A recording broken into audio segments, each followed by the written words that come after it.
I still remember the smell of rain that evening. It had been one of those long, exhausting days where the weight of life pressed down on me like a stone.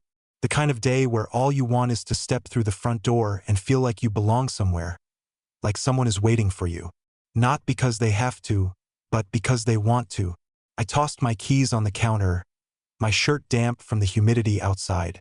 My mind was already clouded with the usual thoughts. Work deadlines, bills, responsibilities. But the moment I saw Lenora sitting on the couch with her phone in one hand and a glass of wine in the other, something in my chest tightened. She didn't look up, didn't acknowledge me, just kept scrolling, her face illuminated by the cold glow of the screen. I hesitated. "Hey," I said, forcing a smile. "Long day." She let out a sigh, one of those exasperated ones, the kind you give when someone is annoying you. "Not really." Silence. I waited, hoping she'd ask about my day. A simple, "How was work?" would have been enough, but she didn't. I dropped my bag by the door and walked to the kitchen, opening the fridge. I wasn't even hungry, but I needed something to do, something to fill the space between us. I glanced back at her. Still no reaction. A cold feeling settled in my stomach. When had we become this? I tried again. "You want me to make something for dinner?" This time, she looked up, her brows slightly furrowed like my question had somehow annoyed her. "I already ate." My fingers tightened around the fridge handle. Not because she had eaten without me. I could live with that. It was the casual dismissal in her voice, the complete indifference. "Okay," I said slowly, closing the fridge. "You could have told me. I would have grabbed something on the way home." She shrugged. "Not my job to keep track of when you eat." It was a small thing, a minor comment. Really, but something about the way she said it, so flat, so detached, made my stomach drop. I swallowed, my throat suddenly dry. I let out a short breath, keeping my voice steady. "I just meant." She cut me off. "Harlan, making you happy isn't my job." The words landed like a slap. I stood there staring at her, my mind scrambling for some kind of response. I wasn't expecting a grand declaration of love. I wasn't asking for the world, just something, some indication that I mattered, but she just went back to scrolling like I wasn't even there. And that was the exact moment I stopped trying. I didn't argue, didn't get angry. Something inside me just switched off because for the first time in years, I finally saw it for what it was. I had been holding on to something that wasn't there. So, I walked to the bedroom, closed the door, and stared at my reflection in the mirror. Who was I doing all this for? The long hours, the stress, the sacrifices. If I wasn't important enough to even be acknowledged, then what was the point? That night, as I lay in bed staring at the ceiling, I made a silent decision. If she didn't care, then neither would I. And the next morning, I showed her exactly what life looked like when I stopped caring. The next morning, something felt different. Not in the world around me, but inside me. It was as if some invisible thread that had been keeping me tethered to my marriage had finally snapped. I woke up, stared at the ceiling for a long time, and for once, I didn't feel the need to rush downstairs to check if Lenora needed anything. I didn't feel the usual pull to make her coffee, ask how she slept, or pretend like everything was fine. Instead, I just lay there, numb. By the time I finally got out of bed, the house was quiet. I expected to hear the familiar clinking of a spoon against a coffee mug or the hum of Lenora's morning playlist. But there was nothing. When I walked into the kitchen, she was sitting at the counter, phone in hand, one leg crossed over the other. She didn't look up, didn't acknowledge me. That was fine. I walked past her, grabbed a cup from the cabinet, and poured myself some coffee. No greeting, no forced attempt at small talk, just silence. And for the first time, I didn't feel the need to fill it. Out of the corner of my eye, I saw her glance at me. It was brief, almost hesitant, as if she had noticed something was different. Maybe she expected me to act the way I always did, hovering around, asking about her plans for the day, making sure she was okay. But I wasn't going to do that anymore. She shifted in her seat. "You're up late." I took a slow sip of my coffee. "Yep." A pause. I could tell she was waiting for me to say something else. But I didn't. I wasn't going to make this easy for her. Finally, she sighed. Do you need something? That was rich. For years, I had been the one making sure she had everything she needed. And now, the second I stopped, she suddenly noticed my presence. I shook my head. Nope. Her lips pressed together like she wanted to say something, but instead, she went back to her phone. I finished my coffee in silence, then left the house without another word. Driving to work felt different that day, lighter somehow. I wasn't carrying the usual weight of worrying about whether Lenora was happy or if I was doing enough to make her feel loved. It was strange how quickly the burden lifted once I decided I wasn't going to be the only one holding up the marriage anymore. At work, I kept to myself. I focused on my tasks, avoided the usual lunchroom small talk, and for the first time in a long while, I wasn't counting down the hours until I had to go home. In fact, when the clock hit 5, I didn't feel the need to rush out the door like I usually did. Instead, I took my time, finishing up some emails, letting the office empty out around me. When I finally got home, it was late. The house was dimly lit, and Lenora was sitting on the couch with the TV on low volume. She glanced up when I walked in, brows slightly raised. You're late. I shrugged, kicking off my shoes. Had stuff to do. She tilted her head slightly. You never stay late. I smirked. Guess I do now. For the first time in years, she didn't have a quick response. Instead, she just watched me like she was trying to figure out what had changed. But I wasn't going to explain it to her. I just grabbed a beer from the fridge, sat down in the armchair across from her, and flipped through my phone. I didn't ask about her day. I didn't check if she had eaten. I didn't try to fill the silence. And for the first time, I could tell she felt it. That night, I went to bed without waiting for her. I didn't check if she was coming upstairs. I didn't listen for the sound of her footsteps in the hallway. And when I woke up the next morning, I didn't reach for her side of the bed. The distance between us was growing, and I wasn't doing a damn thing to stop it. For the first time in years, I wasn't waiting for Lenora's approval, and she felt it. I could see it in the way she glanced at me when she thought I wasn't looking. The way her lips parted slightly, as if she was about to say something but stopped herself. The old me, he would have picked up on it immediately. He would have asked, "Is something wrong?" He would have adjusted, softened, done whatever was necessary to keep things running smoothly between us. But that man was gone, and Lenora was noticing. That morning, I left for work without a word. No, have a good day. No checking in on her plans. I just walked out the door. If she had something to say, she could say it first. At work, I was more productive than I had been in months. Without the constant stress of trying to decode my wife's moods, my head was clearer. For once, my energy was spent on things that actually mattered. I had lunch with some colleagues, something I usually skipped because I was too busy responding to Lenora's messages or rushing home. But today I stayed. A woman from accounting, Mara, sat across from me in the cafeteria. I'd barely spoken to her before, but now, without my usual distractions, I noticed things. The way she smiled when she talked, the way she actually laughed at my terrible jokes. And for the first time in a long time, I enjoyed a conversation. Not once did I feel the need to check my phone. In fact, when I finally glanced at it, I saw 2 missed calls from Lenora. That was unusual. I ignored them. By the time I got home, the air between us had shifted. Lenora was in the kitchen, arms crossed, her eyes sharp. You didn't answer my calls. I set my bag down, unfazed. I was busy. Her jaw clenched. Too busy to text your wife back? I tilted my head slightly, amused. So she did notice. I shrugged. Figured if it was important, you'd leave a message. Her mouth opened, then closed. She hadn't left a message, just called repeatedly. As if for the first time, she wasn't sure if I'd pick up. I could see it then, the flicker of something she'd never admit. The uncertainty, the loss of control. And that's when I realized something important. Lenora never expected me to stop trying. She had spent years knowing that no matter how distant she became, I would always close the gap. That I'd always be the one to fix things, to chase, to make sure our marriage didn't collapse under the weight of her indifference. But now she was standing in a kitchen with a man she didn't quite recognize. I grabbed a beer from the fridge, popped the cap, and leaned against the counter. "Did you need something?" She blinked. "What? You called twice." I took a sip.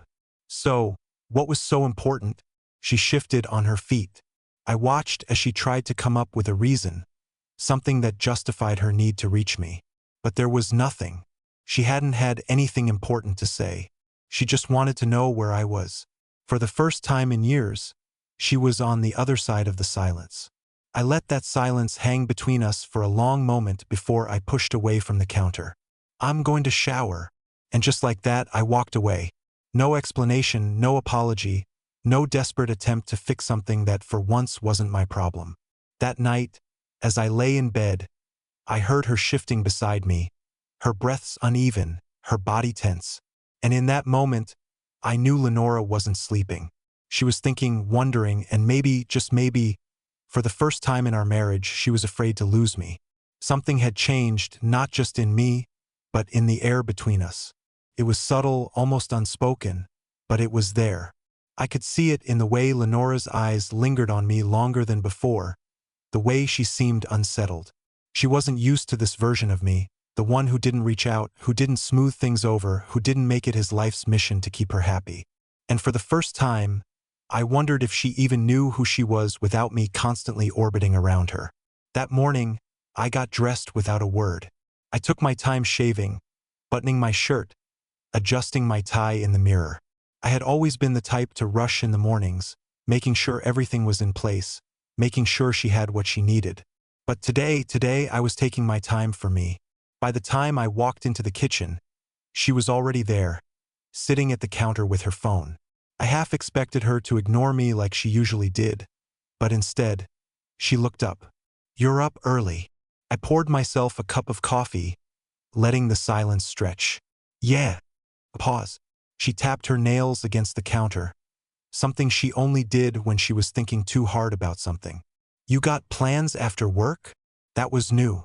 She had never cared about my schedule before. I smirked slightly, taking a sip of my coffee. "Why?" She shrugged. "Just wondering." I didn't answer. I just let the question hang there, unfinished, before setting my cup down and heading for the door. I didn't say goodbye.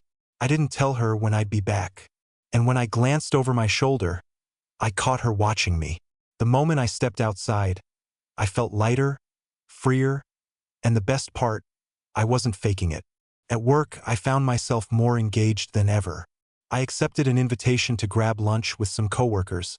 A small thing, but one I would have turned down before. Lenora had always been weird about me spending too much time outside of our home, even though she never made an effort to actually be present when I was around. It was as if she wanted me there, but only in the background, like a piece of furniture she expected to always be in its place. Not anymore. That afternoon, Mara from accounting passed by my desk, flashing a smile. "Hey, Harlan, you free for coffee?" I hesitated, but only for a second. "Yeah, let's go." We sat at a quiet little spot a block from the office, the kind of place with shelves full of books and soft jazz playing in the background. And for the first time in a long time, I felt like someone was actually interested in what I had to say. Mara laughed at my jokes. She leaned in when I spoke, her eyes bright, engaged. It was simple, easy, natural, and it made me realize just how exhausting my marriage had been. By the time I got home, it was late. The house was dimly lit, the air tense. Lenora was on the couch, legs curled up beneath her, her phone in her hand, but she wasn't scrolling. She was waiting. "You're late," she said, her voice carefully neutral. I shrugged. "Had plans." She narrowed her eyes slightly. "With who?" I smirked. "Does it matter?" For the first time in years, I had turned the tables. She was the one questioning me, the one feeling the weight of uncertainty. And damn, did it feel good. I walked past her, grabbed a beer from the fridge, and leaned against the counter. I didn't offer an explanation, didn't give her the satisfaction of knowing whether I had been with a woman, with friends, or just sitting alone at a bar. And that's when I saw it. The flicker of something I hadn't seen in a long time. Worry. She was worried because for the first time, she didn't know where I stood. And that, I realized, was something she had never had to deal with before. But now she would. The thing about change is that it creeps in quietly at first. It doesn't announce itself with fireworks or grand declarations. It's in the small things, the way someone hesitates before speaking, the flicker of doubt in their eyes, the shift in energy when they enter a room. And Lenora, she felt it. It had been a few days since I stopped playing the role of the devoted husband. A few days since I stopped trying to be the one who always fixed things. And in that short time, the balance between us had started to shift. She wasn't used to it. The old me would have asked if she was okay, tried to soothe whatever invisible tension had crept between us. But that man was gone. I had spent years putting her feelings ahead of my own. But now she was the one left wondering. That morning, I sat at the kitchen table with my coffee, flipping through my phone. I could feel her watching me, waiting for something, acknowledgement, conversation, maybe even confrontation. But I gave her nothing. She cleared her throat. "You didn't come to bed until late last night." I smirked, taking a slow sip. "Noticed that, huh?" She frowned slightly. "Yeah. Where were you?" I let the silence stretch between us before finally shrugging. "Out." It was a vague answer, intentionally so. The kind she had given me 100 times over the years when I asked about her plans, her late nights, her distracted mind. She shifted in her seat, clearly unsatisfied. "Out where?" I met her gaze, unreadable. "Does it matter?" The question hit its mark. I saw it in the way her lips pressed together, the way her fingers tightened slightly around her mug. Lenora had never had to wonder about me before. I had always been predictable, dependable, someone she could ignore without fear of consequence. But now she didn't know where I stood, and that scared her. I stood, rinsed out my mug, and grabbed my keys. "See you later." I could feel her eyes on my back as I walked out the door. The entire drive to work, I found myself smirking. Not out of cruelty, not out of some childish desire to make her jealous, but because for the first time in years, I wasn't the one waiting for answers. That day at the office, I let myself enjoy life a little more. I went out to lunch with Mara again, listened to her talk about things that actually interested me. She had this way of making even the most mundane topics seem engaging. And for the first time in a long time, I wasn't forcing a conversation. I wasn't thinking about Lenora. By the time I got home, it was late again. And just like before, Lenora was waiting. She was sitting on the couch, her phone resting on the coffee table, untouched.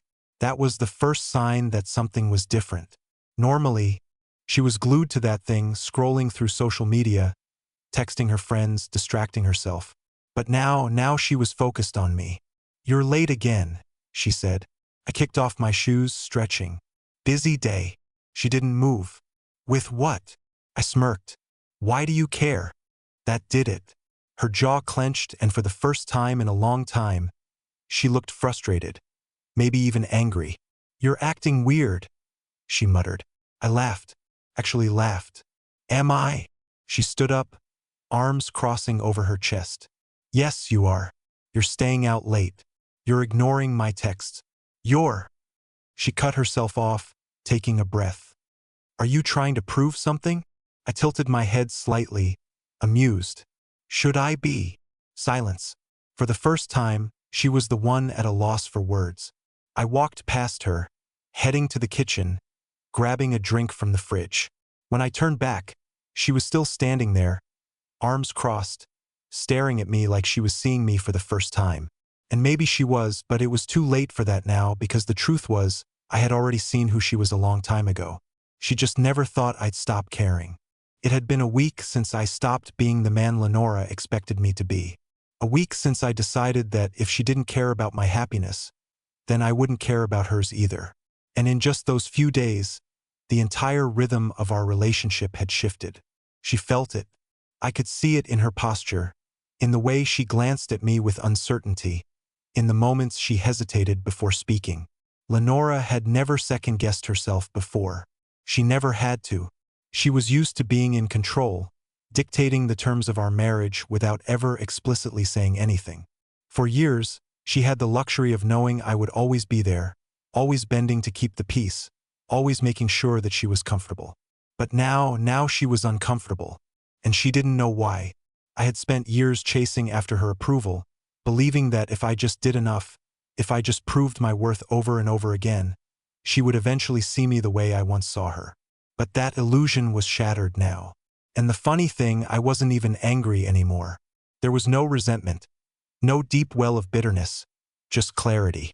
That morning, I woke up early, showered, and dressed without a word. As I stepped out of the bathroom, Lenora was lying in bed, pretending to be asleep. She was never a morning person, but lately, I could tell she was waking up earlier just to see if I would say anything, if I would fall back into old patterns. I didn't. I grabbed my keys and wallet, slipped on my watch, and walked toward the bedroom door. As I reached for the handle, I heard her shift behind me. "You're leaving early." I smirked to myself. She never used to notice things like that. "Yeah," I said simply. Pause. Then, "You've been out a lot this week." I turned, leaning against the door frame. "Have I?" She pushed herself up slightly, her hair a mess from sleep, her expression guarded. "Yeah." I waited, curious to see if she'd follow it up with something. Maybe an accusation, maybe a question, but she didn't. She just sat there watching me, waiting for an answer I wasn't going to give. So I just nodded. "See you later." And then I left. It was almost laughable how quickly the dynamic had changed. Lenora had spent years being emotionally distant, barely acknowledging me unless it served her in some way. But the moment I stopped catering to her, she suddenly had all these questions. Suddenly, she was paying attention. I didn't rush to check my phone throughout the day. I didn't go home immediately after work. I lived my life as if I was single, not in the sense of being with other women, but in the sense that I wasn't tethered to anyone else's expectations. I went to the gym after work, something I hadn't done in years. I grabbed dinner on my own, enjoying the silence instead of sitting across from a woman who barely looked up from her phone.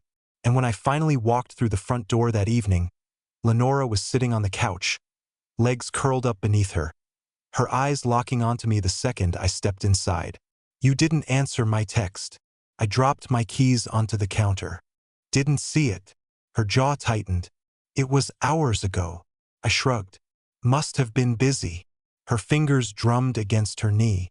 She wasn't used to this. She wasn't used to feeling like an afterthought. She wasn't used to being the one left in the dark. And that's when I realized something. She never thought she would have to work for my attention. Lenora had built an entire marriage around the idea that I was the one chasing her, that I was the one who needed to keep proving myself. She had spent years taking me for granted, assuming that no matter what she did or didn't do, I would always be waiting. But now I wasn't, and for the first time she felt it. The real question was, what was she going to do about it? It was funny, really. For years, I had been the one trying to keep everything together. The one who made compromises, swallowed my frustrations, and convinced myself that love meant endurance. That if I just held on long enough, if I kept proving my worth, she would eventually see me. But now I was watching Lenora fall apart piece by piece. And I wasn't lifting a damn finger to stop it. The change in her was almost imperceptible at first. Little things, glances that lingered too long, an edge of hesitation in her voice. But then those little things became something bigger. That morning, I was standing in the bathroom shaving when I saw her in the mirror. She had woken up earlier than usual, slipping into the doorway, watching me. I didn't acknowledge her right away, just kept moving the razor along my jaw, focused on my reflection. "You're different," she finally said. I rinsed the blade, set it down on the sink. "Yeah." She nodded. "You don't talk as much." I smirked. "Didn't think you cared." She bristled, arms folding across her chest. "That's not fair." I turned, finally meeting her gaze. "Isn't it?" For years, this was how she had treated me. Like I was background noise, like my thoughts, my feelings, my presence didn't really matter. And now that the roles had reversed, she was uncomfortable. But I didn't feel sorry for her. She let out a slow breath. "Are you mad at me?" I tilted my head slightly, considering that. "No," I said finally. "I'm just done." Her eyes flickered. "Done with what?" "With chasing." That word hung between us, heavy. undeniable. She opened her mouth, then closed it. Lenora had spent years being the one in control, deciding the pace of our relationship, dictating the emotional distance. But for the first time, she had no control over me. And she didn't know what to do with that. I grabbed my jacket and brushed past her, leaving her standing in the doorway. At work, I didn't think about her, not even once. Instead, I found myself texting Mara. It wasn't anything inappropriate, just casual, easy conversation. She sent me a meme about coffee, and I laughed. Actually, laughed. Something I hadn't done in a long time. We ended up grabbing lunch again, and for once, I enjoyed someone's company without feeling like I had to prove anything. By the time I got home, it was dark. Lenora was in the kitchen staring at her phone. But when she heard the door close, she looked up too quickly. She had been waiting. I didn't say anything, just walked past her, grabbed a beer from the fridge. "You're late," she said. I twisted the cap off, took a sip. "Yeah." A pause. I could feel her eyes on me, searching for something. Anger, frustration, jealousy. But she wouldn't find it because I wasn't playing this game anymore. She set her phone down, crossing her arms. "I feel like I don't even know what's going on with you anymore." I raised an eyebrow. "That's ironic." Her expression darkened. "What's that supposed to mean?" I smirked. "You never asked before." Silence. She swallowed, shifting her weight from one foot to the other. I don't understand what's happening between us." I shrugged. "That makes two of us." She let out a frustrated breath, running a hand through her hair. "Are you trying to push me away?" That made me laugh. Actually laugh. She thought this was my doing. I shook my head, finishing my beer. "I didn't push you away, Lenora." I placed the empty bottle on the counter, looking her in the eyes. "You walked away first. I just stopped following." Her face paled slightly, her breath hitching. For the first time, she finally understood.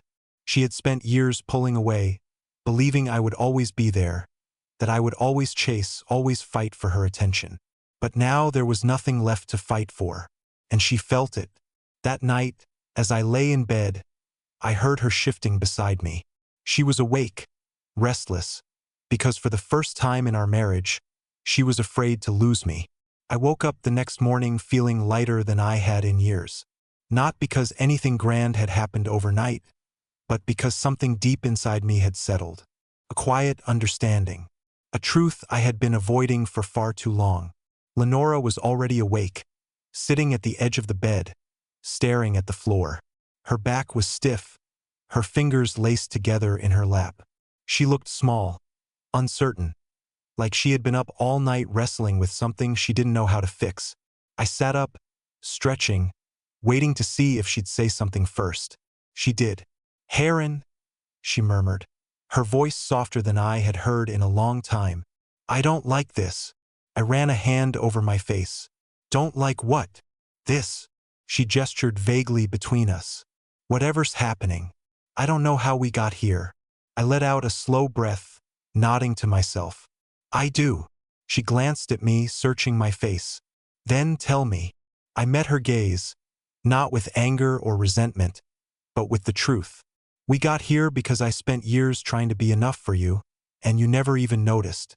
And when I finally stopped trying, you didn't know what to do." Her breath hitched. She opened her mouth, then closed it. I stood up, grabbing a pair of jeans from the chair. "And the thing is, Lenora, I don't think you ever really wanted me to stop chasing you. You liked knowing I was always there, always reaching, always hoping." She swallowed, her fingers tightening in her lap. "That's not true." I smiled, but it wasn't bitter, just knowing. "Yeah, it is." Silence. For the first time, she had nothing to say. And I realized I didn't need her to because for the first time in years, I was free.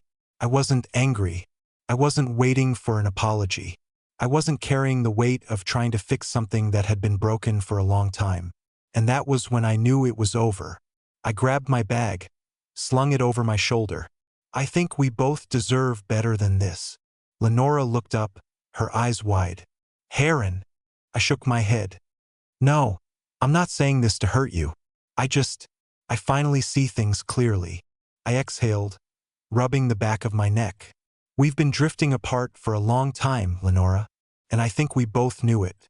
I was just the last one to accept it. Her lips trembled, but she didn't argue because she knew I was right. I walked toward the door, stopping just before I stepped out. I really did love you, you know? A tear slipped down her cheek. I know. And then I left. Not in anger, not in sadness, but in peace.